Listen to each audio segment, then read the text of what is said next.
Praise the lord. దేవునికి మహిమ కలుగునుగాక. ప్రభునందు ప్రియులారా, నేను దేవుని సేవకురాలు ప్రార్థన చేస్తూ ఉన్నటువంటి తరుణంలో సంఘ క్షేమాభివృద్ధి కోసము 3 దినములు ఉపవాస ప్రార్థనా కూటములు ఏర్పాటు చేయాలి అని దేవుడు ఇచ్చినటువంటి తలంపును బట్టి ఆయన ప్రణాళిక చొప్పున మరి 8, 9, 10 తారీఖులలో ఉపవాస ప్రార్థనలు ఏర్పాటు చేయడానికి దేవుడు కృప చూపించాడు. ఈ మొదటి దినము దేవుని యొక్క సన్నిధిని అనుభవించడానికి దేవుడు కృప చూపించి ఉన్నాడు. ఈ ఉపవాస ప్రార్థనలకు పిలువబడినటువంటి దైవ సేవకులను బట్టి దేవుని స్తుతిస్తూ ఉన్నాను. ఈ మొదటి దినము మొదటి సెక్షన్ వాక్య భాగంలోనికి మనం వెళదాం. ప్రియ దేవుని బిడ్డలారా, ఉపవాసము అనేది ఒక వ్యక్తి జీవితంలో చాలా అమూల్యమైంది. ఉపవాసము నేను ఉపవాసం ఉన్నాను అని చెప్పుకోవడానికి చేసేది కాదు, కానీ ఉపవాస ప్రార్థన ద్వారా జరిగేటువంటి అద్భుతమైన కార్యముల ద్వారా దేవుణ్ణి మహిమపరచడానికి ఖచ్చితంగా ఉపవాస దినమును ప్రకటించవలసినటువంటి వారమై ఉంటూ ఉన్నాం. అందుకే సంఘ క్షేమాభివృద్ధి కోసము, ప్రజల యొక్క ఆధ్యాత్మిక ఎదుగుదల కోసము, దేవుని ప్రజలంగా ఆయనను మహిమపరచడానికి దైవ సేవకులముగా మాకిచ్చినటువంటి తలంపును బట్టి సంఘమంతా పాల్గొని ఇలాగూ దేవుణ్ణి ఆరాధించడానికి, ఉపవాసముతో దేవుని యొద్ద మొరపెట్టడానికి దేవుడు కృప చూపించి ఉన్నాడు. ప్రార్థన చేసుకొని దేవుని వాక్యములోనికి వెళదామా? మమ్మల్ని మిక్కిలిగా ప్రేమించిన మా ప్రియ పరలోకపు తండ్రి, మీ కృప ద్వారా ఏర్పాటు చేయబడిన ఈ 3 దినముల ఉపవాస ప్రార్థనను బట్టి నీకు స్తోత్రం చెల్లిస్తున్నాం. ఈ మొదటి దినము నీ వాక్యము ద్వారా మా అందరితో మీరు మాట్లాడమని యేసు నామములో అడుగుచున్నాను తండ్రి, ఆమెన్. మన ధ్యానము నిమిత్తమై ఎస్తేరు గ్రంథము 3వ అధ్యాయము 5వ వచనాన్ని మనం చదువుకుందాం. మొర్దెకై వంగకయు నమస్కరింపకయు నుండుట హామాను చూచినప్పుడు బహుగా కోపగించి, మొర్దెకై ప్రాణము మాత్రము తీయుట స్వల్ప కార్యమని ఎంచి, మొర్దెకై యొక్క జనము ఎవరైనది తెలుసుకొని అహష్వేరోషు యొక్క రాజ్యమందంతట నుండి మొర్దెకై స్వజనులకు యూదులనందరినీ సంహరించుటకు ఆలోచించెను. ప్రియులారా, ఇక్కడ మనం చూస్తే యూదుల జీవితములో కలిగినటువంటి బహు దుఃఖకరమైనటువంటి సంఘటన ఈ స్థలములో మనం చూస్తూ ఉన్నాము. అహష్వేరోషు ఏలుబడి చేసేటువంటి దినాలలో అహష్వేరోషు యొక్క రాజ్య మందిరములో ద్వారపాలకుడుగా ఉండడానికి మొర్దెకై నియమింపబడి ఉన్నాడు. అదే రాజ్యంలో హామాను అనేటువంటి వ్యక్తి మంత్రిగా పనిచేస్తూ ఉన్నాడు. హామాను అనేటువంటి ఈ మంత్రి రాజ్య మందిరంలోనికి వచ్చి వెళ్ళినప్పుడల్లా ద్వారపాలకులందరూ కూడా హామానుకు తల వంచి మోకాళ్ళపై పడి నమస్కారము చేయుట కద్దు, అది రాజు ఆజ్ఞ. అయితే ఈ మొర్దెకై హామాను వచ్చిన ప్రతిసారి కూడా తల వంచడం లేదు, మోకాళ్ళపై పడడం లేదు, నమస్కారము తెలియచేయడం లేదు. తద్వారా హామానుకు బహు కోపము కలిగింది. ఈ మొర్దెకైతో పాటుగా పనిచేసేటువంటి మిగతా పనివారందరూ కూడా మొర్దెకైతో మాట్లాడారు, ఇది రాజు ఆజ్ఞ కదా, నీవు ఇలా చేయకపోవడం ద్వారా హామానుకు నీ మీద కోపం కలుగుతుంది, ఆ కోపమునకు నువ్వెందుకు గురవుతావు, నీవు కూడా తల వంచి నమస్కారం చెయ్యి అని అన్నారు. అప్పుడు మొర్దెకై అన్నాడు, లేదు లేదు, నేను యూదుల జాతికి చెందినటువంటి వాడను కాబట్టి మానవుని ఎదుట నా తల వంచను అని మొర్దెకై జవాబిచ్చాడు. వారు ఎంతగానో భయపడిపోయారు. ఎందుకంటే రాజు చెప్పినటువంటి సంగతిని ఎవరైతే ఎదిరిస్తారో వారికి బహుశ్రమలు కలుగుతాయి. అయితే వారు వెళ్ళి ఈ సంగతి అంతటిని కూడా హామానుకు చెప్పినప్పుడు హామాను అనేటువంటి వ్యక్తి ఈ మొర్దెకై పట్ల ఒక తలంపు కలిగి ఉన్నాడు. ప్రియ దేవుని బిడ్డలారా, మన జీవితాలలో కూడా ఎప్పుడైతే దేవుని కొరకు బలంగా నిలబడాలి అని మనం అనుకుంటామో, సాతానుడు మన పైన అనేక రకాలుగా ఇబ్బందులు గురి చేయాలి అని చూస్తూ ఉంటాడు. నీ జీవితంలో కూడా ఇలాంటివి ఎదురవుతున్నాయి కదా. అయినా నీవు భయపడవలసిన అవసరం లేదు. ఎందుకు అంటే మనము ఆరాధించేటువంటి దేవుడు, మనము పూజించేటువంటి దేవుడు శక్తిమంతుడు. మనకు సహాయము చేయడానికి ఆయన ఆశ కలిగినటువంటి దేవుడు. ఈ హామాను మొర్దెకై మీద కోపంతో మొర్దెకైని మాత్రమే చంపించడం స్వల్ప కార్యము అని అనుకొని ఒక ప్రణాళికను కలిగి ఉన్నాడు ఈ మొర్దెకై పట్ల. ఆ ప్రణాళికను 7వ వచనంలో మనం చూస్తూ ఉన్నాము. ఇక్కడ ఒక ప్రణాళికను హామాను పన్నుతూ ఉన్నాడు. మొర్దెకైని మాత్రమే చంపించడం స్వల్ప కార్యము అనుకొని, మొర్దెకై ఎవరైనది, తమ జనులు ఎవరైనది తెలుసుకొని వారిని కూడా హతము చేయించాలి అని హామాను ఒక ప్రణాళిక కలిగి ఉన్నాడు.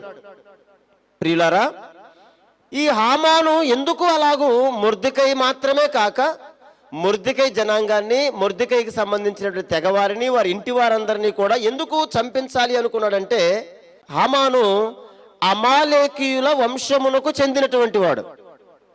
సమూయేలు మొదటి గ్రంథము 15వ అధ్యాయంలో రాజైనటువంటి సౌలు అమాలేకీయుల మీదకు యుద్ధమునకు వెళ్ళినప్పుడు అమాలేకీయుల రాజును ఓడించేశాడు. అమాలేకీయుల్లో ఉన్నటువంటి చిన్నపిల్లలను, యవనస్తులను అందరినీ సంహరించి అమాలేకీయుల రాజు అయినటువంటి అగగును, వారి దగ్గర శ్రేష్టమైనటువంటి గొర్రెలను, పొట్టేళ్లను సంహరింపక వాటిని యెరూషలేములోనికి తీసుకొని వచ్చేశాడు. నేను అనుకుంటున్నాను, హామాను వీరి మీద ఇంత కుట్ర చేయడానికి ఇది ఒక కారణమేమో. అంత మాత్రమే కాదు ప్రియులారా, ఈ అమాలేకీయులు మొదటి నుండి కూడా ఇశ్రాయేలీలకు వ్యతిరేకంగానే పనిచేస్తూ ఉన్నారు. అమాలేకీయులు అంటే శరీర కార్యములకు సూచనగా కనబడుతూ ఉన్నారు. యూదులు అనంటే దేవునిని స్తుతించేటువంటి వారికి సూచనగా కనబడుతూ ఉన్నారు. దేవునిని స్తుతించేటువంటి వారికి ఎల్లప్పుడూ ఈ శరీర కార్యములు అనేటువంటి శత్రువు దాడి చేస్తూనే ఉంటాడు. మరి శరీర కార్యములు అనేటువంటి వాడి మీద మనం దాడి చేయాలి అని అంటే దేవుని స్తుతించేటువంటి వారికి దేవుని ప్రణాళిక ఏంటో అర్థం కావాలి. నీ జీవితంలో దేవుని ప్రణాళికను గుర్తించడం నీకు కలగాలి. దేవుని ప్రణాళికను ఎప్పుడైతే నీవు గుర్తిస్తావో ప్రతి శోధనలో కూడా జయము పొందుతావు. దేవుడు నీకిచ్చేటువంటి మార్గంలో నీవు ప్రయాణం చేసి ఆనందంతో జీవిస్తావు. ప్రియులారా, ఇక్కడ మనం గమనించినట్లయితే మొర్దెకై నమస్కారము చేయకపోవటను బట్టి మొర్దెకైకి మాత్రమే కాదు, మొర్దెకైతో పాటు తన జనులందరికీ కూడా మరణించాలి, చచ్చిపోవాలి అని చెప్పినటువంటి ఆజ్ఞ జారీ చేయబడింది. ప్రియులారా, ఈ హామాను అమాలేకీ జాతికి చెందినటువంటి వాడని చెప్పాను కదా. ఈ అమాలేకీయులు ఎప్పుడు ఇశ్రాయేలుల మీద దాడి చేశారు? మనం గమనిస్తే నిర్గమాకాండము 17వ అధ్యాయంలో ఇశ్రాయేలీలందరూ కూడా ఐగుప్తు దేశమును దాటి బయటకు వచ్చిన తర్వాత అమాలేకీయులు ఇశ్రాయేలీల మీద దాడి చేయడం మనం చూస్తాం. దాడి చేసిన సందర్భంలో మోషే ఒక ప్రణాళిక కలిగి ఉన్నాడు. మోషే ఒక ఆలోచన కలిగి ఉన్నాడు. యెహోషువతో చెబుతున్నాడు, ఇగో యెహోషువా, నీవు ప్రజలందరూ కూడా అమాలేకీయుల మీద యుద్ధం చేయండి. నేను అహరోను హూరులతో కూడా కొండపైకి ఎక్కి దేవుని కర్ర చేత పట్టుకొని వెళ్ళి అక్కడ మీ కొరకు నేను ప్రార్థన చేస్తాను.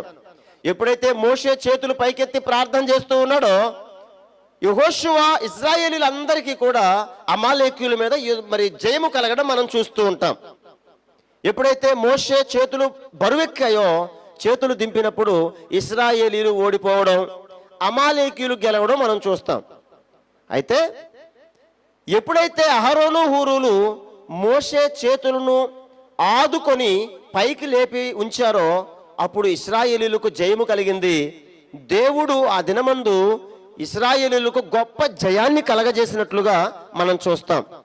ప్రియ దేవుని బిడ్డలారా, శోధనలు మనకు ఎదురవుతున్నప్పుడు, ఆటంకాలు ఎదురవుతూ ఉన్నప్పుడు, మన శరీరము మన మాట విననప్పుడు, అనేక శోధనల గుండా మనం ప్రయాణం చేయవలసి వస్తూ ఉన్నప్పుడు, దుఃఖముతో కూడిన పరిస్థితులు మనం ఎదుర్కొంటూ ఉన్నప్పుడు, సాతానుడు ఒక ప్రణాళికాబద్ధంగా మన పట్ల పనిచేస్తూ ఉన్నప్పుడు మనం అనుకుంటాం కదా, దేవుడు మమ్మల్ని మర్చిపోయాడు, దేవుడు మమ్మల్ని దృష్టించడం లేదు అని మనం అనుకుంటాము. కానీ దేవుడు కూడా ఒక గొప్ప ప్రణాళిక నీ పట్ల కలిగి ఉన్నాడు. అయితే దేవుని ప్రణాళిక నీ జీవితంలో గుర్తించడం ఎలా? యూదులలో ఒక గొప్ప శోధన ప్రారంభమైంది. సాతానుకు గుర్తుగా ఉన్నటువంటి హామాను ఈ యూదుల పట్ల నాశనము కలగ చేయడానికి ఒక ప్రణాళిక కలిగి ఉన్నాడు. అయితే ఆ యూదుల పట్ల దేవునికి ప్రణాళిక లేదంటారా?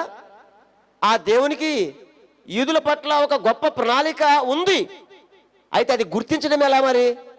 ఇక్కడ మనం చూస్తే మొర్దెకై ద్వారా ఇజ్రాయేలీలందరికీ కూడా ఒక గొప్ప శోధన వచ్చి పడినప్పుడు ఏం చేస్తూ ఉన్నాడు ఈ మొర్దెకై? మనం చూసినట్లయితే బైబిల్ గ్రంథములో ఎస్తేరు గ్రంథము 4వ అధ్యాయము 1వ వచనంలో, జరిగినదంతయు తెలియగానే మొర్దెకై తన బట్టలు చింపుకొని గోనె పట్టలు వేసుకొని బూడిద పోసుకొని పట్టణపు మధ్యను బయలు వెళ్ళి మహాశోకముతో రోదన చేసి రాజు గుమ్మము ఎదుటికి వచ్చేసాడు. ఎప్పుడైతే ఈ మొర్దెకైని బట్టి ఈ యూదులందరినీ కూడా చంపించేయడానికి తాకీదులను జారీ చేశారు హామాను ద్వారా అని మొర్దెకైకి తెలిసిందో, తెలిసిన వెంటనే అయ్యో ఇలా ఎందుకు జరిగింది, ఈ పరిస్థితికి గల కారణం ఏంటి అర్థం కాక ఈ మొర్దెకై బట్టలు చింపుకొని బూడిద పరుచుకొని పట్టణపు మధ్యలో మహారోదనతో ఏడుస్తూ రాజు గుమ్మము దగ్గరకు వచ్చేసాడు. దేవుని బిడ్డలారా, నీ జీవితంలో కూడా శోధన ఎందుకు కలుగుతుందో, ఆటంకాలు ఎందుకు కలుగుతున్నాయో, శ్రమలు ఎందుకు వస్తున్నాయో, కన్నీరు కారణవలసినటువంటి పరిస్థితులు ఎందుకు వస్తున్నాయో అర్థం కాక సతమతమైపోతున్నావు కదా. ఏం జరుగుతుందో నీకు అర్థం కావడం లేదు కదా. అర్థం కాని ఆ టైంలో ఏం చేస్తావు, ఏం చెయ్యాలి? ఆనాటి కాలంలో ఉపవాసము చేసేటువంటి ఉపవాస క్రమం ఎలాగంటే, బట్టలు చింపేసుకొని గోనె పట్ట కట్టుకొని బూడిద పోసుకొని రోదనతో ఎడవడం. ఈ ఉపవాసం అనేది మొర్దెకై చేస్తూ ఉన్నాడు. మరి ఈ నీ జీవితంలో ఎదురయ్యేటువంటి సమస్యల నుండి, నీకు కలిగేటువంటి ఇబ్బందుల నుండి ఎలా దేవుడి దగ్గరకు వస్తావు? నీవు కూడా ఉపవాసం ఉండాలి.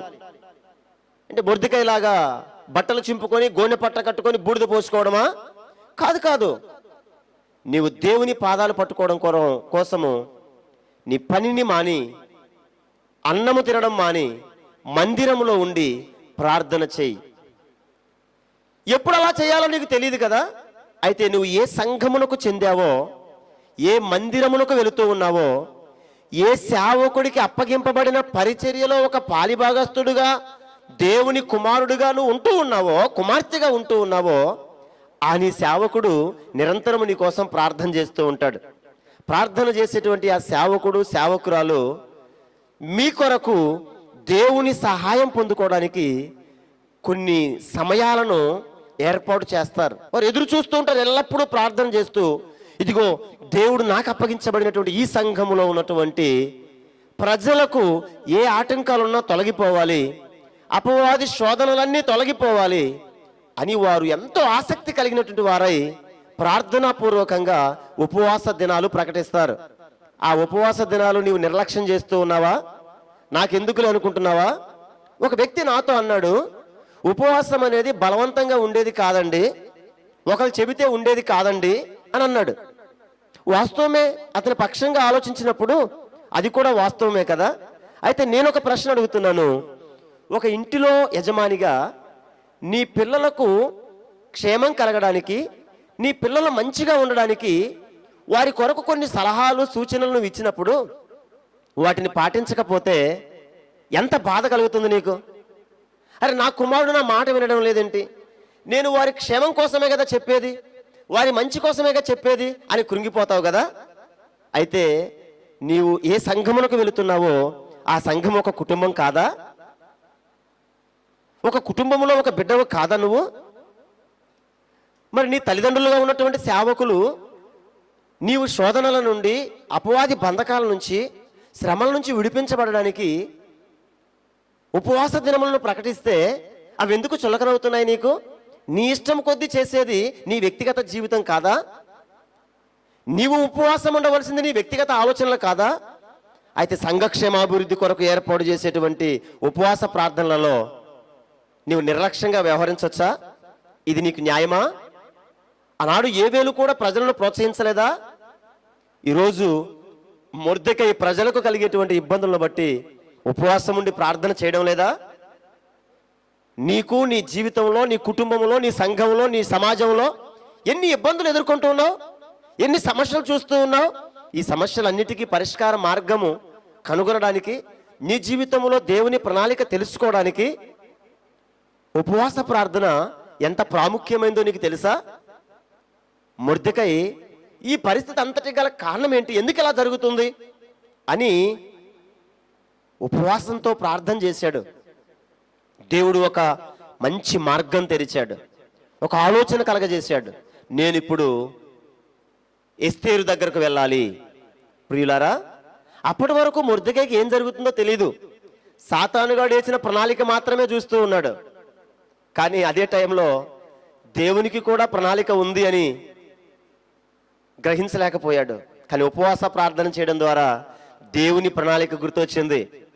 మీకు తెలుసా, ఐగుప్తు దేశంలో ఇశ్రాయేలీయులందరూ బహు ఇబ్బందులు పడేటువంటి సమయంలో ఏడుస్తున్నారు, రోదిస్తున్నారు, బాధపడుతున్నారు. మమ్మల్ని పట్టించుకునేవారు లేరా అని నిరాశ చెందుతున్నారు. అయితే దేవునికి ప్రణాళిక లేదా వారి పట్ల? దేవునికి కూడా ప్రణాళిక ఉంది. అందుకోసమే వారి మధ్యలోనే రక్షకుడైన మోషేను దేవుడు పుట్టించాడు. ఆ రక్షకుణ్ణి ఏ ఫరో రాజు వీళ్ళని ఇబ్బంది పెడుతున్నాడో అతని ఇంట్లోనే పెంచాడు. ఎంత గొప్ప కార్యమో తెలుసా ఇది? ఆ ప్రణాళిక గుర్తించడానికి వారికి ఎంత సమయం పట్టింది. ఈరోజు నీ జీవితంలో కూడా అపవాది అనేక శోధనలు కలగజేస్తున్నాడు, ఇబ్బందులు కలగజేస్తున్నాడు, శ్రమల గుండా నువ్వు ప్రయాణం చేస్తున్నావు. అయితే నీ పట్ల దేవునికి ప్రణాళిక ఉంది. దేవుని ప్రణాళికను నీ జీవితంలో గుర్తించడం ఎలా? ఉపవాస ప్రార్థన ద్వారానే. ఉపవాసం ఉండి దేవుని మందిరంలో ఉండి ప్రార్థన చేయి. దేవుడు నీకెవరికి ఏర్పాటు చేసిన మార్గం నువ్వు కనుగొంటావు, గొప్ప జయము పొందుతావు. ఎప్పుడైతే ఎస్తేరు దగ్గరికి వెళ్ళాలని ఆశ కలిగి ఉన్నాడో, తలంపు కలిగాడో, ఎస్తేరు దగ్గరికి వెళ్ళాడు, జరిగిన విషయం అంతా తెలియజేశాడు. ఆ తర్వాత ఎస్తేరు కూడా ఎంతో వేదనతో రోదిస్తూ ప్రార్థన చేసింది. ఆ తర్వాత ప్రజలతో ఈ మాట చెబుతుంది. ఆమె కూడా ప్రజలను విడిపించడానికి, ప్రజలు దేవుని చేత రక్షించబడడానికి మార్గాన్ని కనుగొనవలసి ఉంది. ఈ సమస్య, ఈ వేదన ఎస్తేరుకు తెలియబడగానే ఆమె కూడా దేవుని ఉద్దేశాన్ని, దేవుని ప్రణాళికను కనుగొనడానికి చేసిన ప్రయత్నం ఏంటి? ఉపవాస ప్రార్థన. నీ జీవితంలో దేవుని ప్రణాళిక గుర్తించడం ఉపవాస ప్రార్థన వలన మాత్రమే సాధ్యం. ఎప్పుడైతే ఈ విషయం ఎస్తేరుకు తెలిసిందో ఆమె వెంటనే మొర్దెకైతో ఇలాగ చెబుతుంది. 4వ అధ్యాయము 16వ వచనం. నీవు పోయి షూషాను నందు కనబడిన యూదులందరినీ సమాజ మందిరమునకు సమకూర్చి నా నిమిత్తము ఉపవాసముండి 3 దినములు అన్నపానములు చేయకుండుడి. నేనును నా పనికెత్తులను కూడా ఉపవాసముందుము. ఎంత చక్కగా ఉపవాస దినాన్ని ప్రకటించేసింది. ఉపవాస దినమును ప్రకటించి 3 దినములు యూదులందరూ సమాజ మందిరంలో ప్రార్థన చేస్తున్నారు. ఎస్తేరు పనికత్తెలు రాజా అంతఃపురంలో ఉపవాసం ఉండి ప్రార్థన చేస్తా ఉన్నారు. జరిగిన సంగతి ఏంటి? ఎప్పుడైతే ఉపవాసం ఉండి ప్రార్థన చేశారో దేవుడు తన ప్రణాళికను నెరవేర్చడం ప్రారంభిస్తూ ఉన్నాడు. దేవుని ప్రణాళిక యూదులందరికీ మరణశిక్ష విధింపబడిందని మొర్దెకై అనుకుంటే, దేవుని ప్రణాళిక ఎస్తేరును అదే కోటలో ఉంచడం. ఇప్పుడు ఎస్తేరు ప్రార్థన చేస్తూ ఉండగానే దేవుడు చరిత్రను మార్చేసే ప్రయత్నం చేస్తూ ఉన్నాడు. 6వ అధ్యాయం 1వ వచనంలో, ఆ రాత్రి నిద్ర పట్టకపోయినందున రాజ్యపు సమాచార గ్రంథము తెమ్మని రాజు ఆజ్ఞ ఇయ్యగా అది రాజు ఎదుట చదివి వినిపింపబడెను. దేవుడు ఏం చేశాడో తెలుసా? ఆ రాజ అంతఃపురములో ఉన్న ఎస్తేరు పనికత్తెలు ప్రార్థన చేస్తూ ఉంటే రాజుగారికి నిద్ర లేకుండా చేశాడు. అంతఃపురంలో ఉన్నటువంటి రాజుగారు రాజ్యపు గ్రంథాచార గ్రంథాన్ని తీసుకొచ్చి చదివించుకున్నాడు. దానిలో మొర్దెకై చేసినటువంటి, రాజు కోసం మొర్దెకై చేసినటువంటి గొప్ప సహాయము రాయబడి ఉంది. రాజుగారికి వెంటనే సంతోషం కలిగింది. హామానును పిలిపించాడు. పిలిపించి ఇలా చెబుతున్నాడు, ఇదిగో రాజు ఒకరిని గణపరచాలనుకుంటున్నాడు, రాజు ఒకరిని హెచ్చించాలనుకుంటున్నాడు, కాబట్టి అతనికి ఎలాగూ సన్మానం చేయాలి. హామాను అనుకున్నాడు, ఇక నన్ను తప్ప ఇంకెవరు ఈ సన్మానానికి అర్హులు, రాజుగారు నన్నే సన్మానిస్తాడనుకొని చాలా ఉన్నతంగా చెప్పాడు సన్మాన కార్యక్రమాలు. అయితే రాజుగారు అన్నారు కదా, ఈ నువ్వు చెప్పినటువంటి కార్యాలన్నీ ఒక్కటి కూడా తక్కువ కాకుండా మొర్దెకైకి చేయమన్నాడు. దేవునికి స్తోత్రం. హామాను ముఖం ఒక్కసారే వెలవెలబోయింది. దేవుని సహాయము నీవు పొందడం చూస్తూ ఉంటే, నీకున్న శ్రమలలో, నీకున్న ఇబ్బందులలో, నీకున్న దుఃఖములో, నీకున్నటువంటి ప్రతి బంధకంలో దేవుని పాదాల దగ్గరకు వచ్చి ఉపవాసం ఉండి నువ్వు ప్రార్థన చేస్తూ ఉంటే, దేవుడు తన కార్యాన్ని జరిగిస్తూ ఉంటే, అపవాది నీ పట్ల ఏ ప్రణాళిక కలిగి ఉన్నాడో ఆ ప్రణాళిక అంతా దేవుడు తిప్పి కొడుతూ ఉంటే సాతాను గాడి యొక్క ముఖం వెలవెలబోతూ ఉంది. దేవునికి స్తుతి కలుగును గాక. నీ జీవితంలో ఇటువంటి గొప్ప కార్యాలు దేవుడు జరిగించడానికి శక్తిమంతుడు.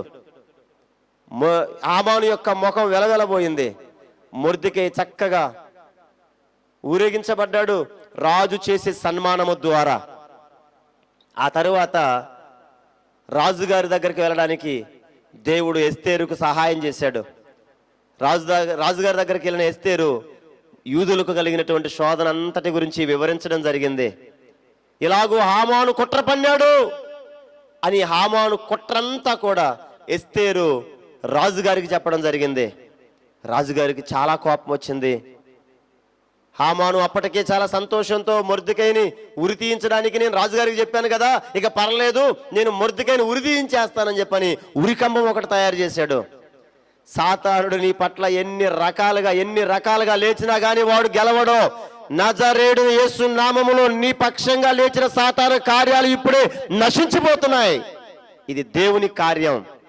దేవుని కార్యాలు నువ్వు చూడాలి అని అంటే మొర్దెకైలాగా, ఎస్తేరులాగా, యూదుల్లాగా, ఎస్తేరు దగ్గర ఉన్నటువంటి పనివారిలాగా, చెలికత్తెలలాగా నీవు కూడా దేవుని మందిరంలో ఉండి ఉపవాసముతో ప్రార్థన చేయాలి.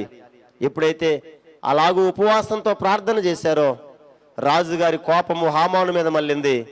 7వ అధ్యాయము 10వ వచనంలో మొర్దెకై కోసము చేసినటువంటి ఉరికంబము, ఆ ఉరికంబం మీద హామానును హతమార్చడం జరిగింది. ఎంత గొప్ప కార్యం! సాతానుడు ఎన్ని రకాలుగా నీ పైన లేచినా వాడే అపజయం పాలవుతాడు, దేవుడు నీకు విజయము ఇస్తాడు. ఇది ఖచ్చితం.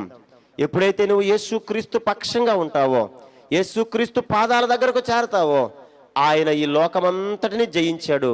ఆయన నీలో ఉన్నాడు. నీలో ఉన్నవాడు లోకంలో ఉన్నవాని కంటే గొప్పవాడు. నీలో ఉన్నటువంటి యేసయ్యకు నీవు నమస్కరించి నీ జీవితాన్ని ఆయనకు సమర్పించి ప్రార్థన చేస్తే నీ జీవితంలో దేవుని ప్రణాళికను నీవు గుర్తించగలవు. యేసయ్య ఆయన ప్రణాళికను నీవు గుర్తించాలి అని నీకోసము పరలోకమును విడిచి భూలోకమునకు వచ్చి తనను తాను తగ్గించుకొని శరీరం అంతా నలగగొట్టబడిన వాడై ఆఖరి రక్తపు బొట్టును నీ కొరకు కార్చి నీ జీవితాన్ని విమోచించి నిన్ను పరలోక రాజ్య వారసుడిగా చేశాడు. ఇంకా ఎందుకు ఈ లోకం కోసమే బ్రతుకుతావు? ఈ లోకం కోసం ఎందుకు జీవిస్తావు? ఈ లోకంలో పౌరుషంగా ప్రభు కొరకు జీవించలేవా? మొర్దెకై వలె.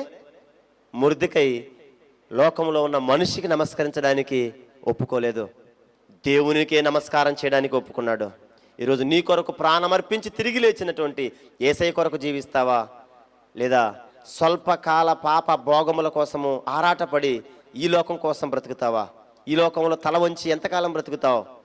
ఈ లోకంలో దేవునికి తల వంచి నిరంతరము దేవునితో కూడా ఉండేటువంటి గొప్ప కార్యాన్ని అనుభవించు. ఇది దేవుడు నీ పట్ల కలిగి ఉన్నటువంటి గొప్ప ప్రణాళిక.